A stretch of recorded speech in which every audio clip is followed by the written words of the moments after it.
Good afternoon. Welcome, everyone. I particularly want to acknowledge our House Majority Leader Gordon Fox, who has joined me today, Senator Mary Ellen Goodwin, Chairman Stephen Costantino, and Representative Tom Slater. In addition, I know we have some residents of the city, some taxpayers, Lisa Cananan, Eloise Carew, Francisco Cabrera, and Charlie Fitzgerald, and I want to thank them for being here as well.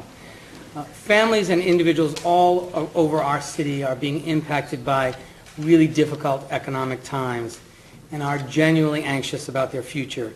I hear it from residents directly, and I see it every day in the neighborhoods of our city.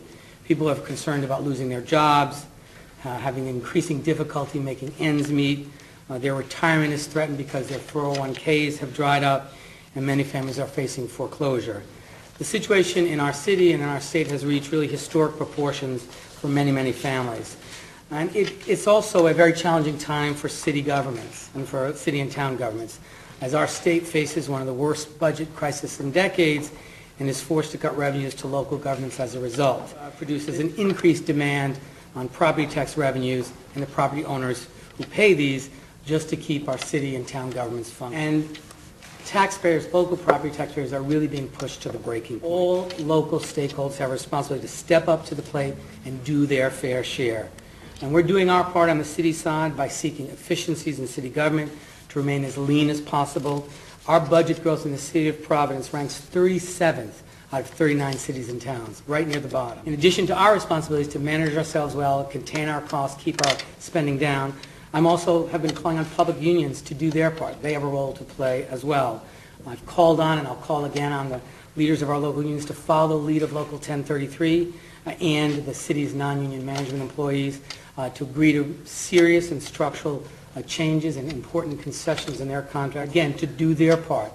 The third area is, of course, how do we generate revenues outside of local property taxpayers to support basic services to maintain the quality of life in the city.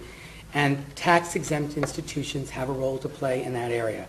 They must do their fair share for the sake of the future of our city.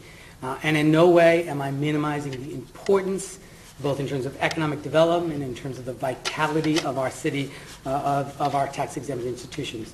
Our hospitals and our universities and those who work and study at them are an important part of the city and the fabric and the vitality of Providence. Tax-exempt properties represent over 40% of the city's assessed property.